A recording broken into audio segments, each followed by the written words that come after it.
My question was, shall we just ditch the meal? Yes. Maybe. I think remembering that the trials that my students have done basically here have only been with a small number of animals, but they've been well designed, and I think that they do show us to a large extent that as long as there is unlimited milk and unlimited access to pasture, that there's a really good amount of evidence that we don't need meal. In other words, nature probably is doing its job best. I would just add to that it really does depend on what type of rearing system you're looking at employing. If you do have unlimited milk and unlimited good quality pasture and good quality shelter and all of those sorts of things for when the lambs go outside, then yes, it could well be an option, but you have to get that pasture feeding system right. If you don't have unlimited amounts of milk to have those lambs growing really well, then you may not be as successful, and that's where I'm putting a word of caution in there, because it does depend on what type of forage you've got available and how much milk those lambs are consuming to get them to grow properly. Thank you. So I can see that there's already another question coming here, so go ahead. I'm Jo from Spring Sheep. This is perhaps quite a basic question, but do you think the lambs that had meal went through two really significant sort of life events when they got weaned from milk and then weaned from meal, and that's perhaps why they didn't end up growing more? Or sort of... I can, but yeah. I think so. I think they probably went through 2 periods of weaning stress, particularly first weaning off milk. They're extremely young, where they're still quite dependent on milk if they were naturally being reared. And then weaning off meal, as I said, they had quite a high affinity, and we were recording intakes between 10 lambs of 10 kgs or more per day just a few days before the meal was taken away. So I think the meal definitely had a big effect on probably weaning stress, yeah. Okay. Any more questions from the audience? Yeah, we got one here at the front, Craig. One at the front here. Yeah, you better take the opportunity when you've got a whole panel of experts sitting here.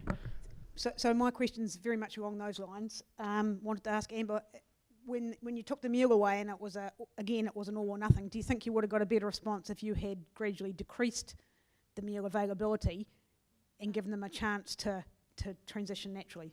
The meal was gradually weaned over 10 days, so that was reducing 10% of the ad libitum intake each day. I'm not sure if this was done over a much longer period, it would, but that would be difficult to do on any sort of scale. Thank you. So we got one question by the window. The first one from Suzanne. Yep.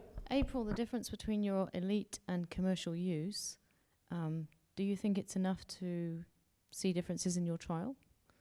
Yeah, I think it will. I think there will be quite significant differences, but we're not comparing them to each other, because we can't compare like 2 different genetic strains, and so we'll be comparing like the two groups in the elite to each other, and then the 2 in the non-elite to each other. But I think if we did compare them, they'll be quite different, because the elite sheep, I think they're quite European, the genetics, yeah. I possibly know a little bit more about the genetics than you do. I'll talk to you later. Okay, that would be cool. Okay, thank you. So, yeah, one more question there by the window.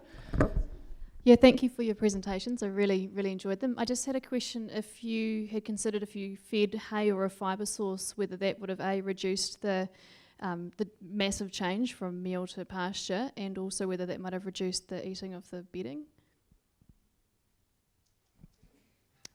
I'd say providing a fibre source would probably deter them from eating the bedding, but I think you would still observe them eating the bedding. They just like chewing on anything they can get their mouths on, pretty much. What was the first part of the question, sorry? whether that fibre source would have also helped them adapt to, you know, the fibre in the pasture, so that rapid change off meal might have been less significant? Well, they did sort of have access to a fibre source, so they had access to pasture for at least quite a while before meal was weaned. So, and meal did actually help their growth rate remain higher after milk weaning. So I don't think it would make much of a difference. I think maybe their preference would probably be influenced by it, just because, as shown in some previous studies with calves, that young calves have an affinity for concentrates over pasture or other fibre sources due to taste and high energy and palatability. So I imagine it would be the same in lambs, that they would probably prefer to eat the meal, and if there was a fibre source, there'd definitely be a difference in what they would consume in pasture or observed behaviour. Yeah. I think all Okay. of you that have fed nuts to sheep will know that if there's a choice between hay and nuts, you'll know what they'll go for. So we're going to have time for 2 more questions.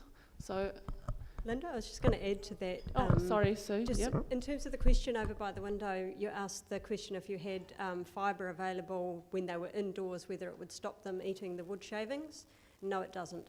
In the study 2 studies that we've done prior to the one that Amber and Brad were involved in this year, the lambs had free access to meal and chopped hay and wood shavings, and they still ate the wood shavings. Okay, we're ready for the next question. Yeah, hi, Andy Gunson. Question in my head, and probably for anyone who's reared lambs and had to pay for it. Who's crunched the numbers on cost here, and would that change your assessment of the situation? We haven't published the results yet, but when you crunch the numbers, even when you feed the ad-lib milk, with the ad-lib milk and meal, obviously a lot more expensive than the ad-lib milk and pasture. So if you can get good quality pasture into them, you can certainly save a lot of money. Yeah, I suppose the rest of that question is back to some of the stuff that Omar was presenting, looking at the restricted milk programs that we put together the previous year. And the thing that comes through, and the reason that we went to ad-lib milk, was to try and get them to grow as fast as possible, as early as possible, so that we could actually take the milk out of the system as soon as possible. And then by adding the pasture in, that particular option pretty much comes out the cheapest, because meal is actually really expensive. So even if you go to the ad-lib milk, it's probably cheaper than the restricted program that we used the year before. Okay, so we have one final question for the expert panel. Yeah, hi. I'm Mina from Spring Sheep.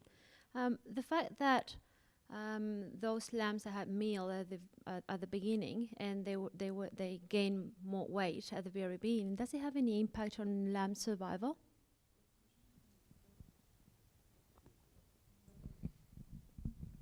Survival to what age?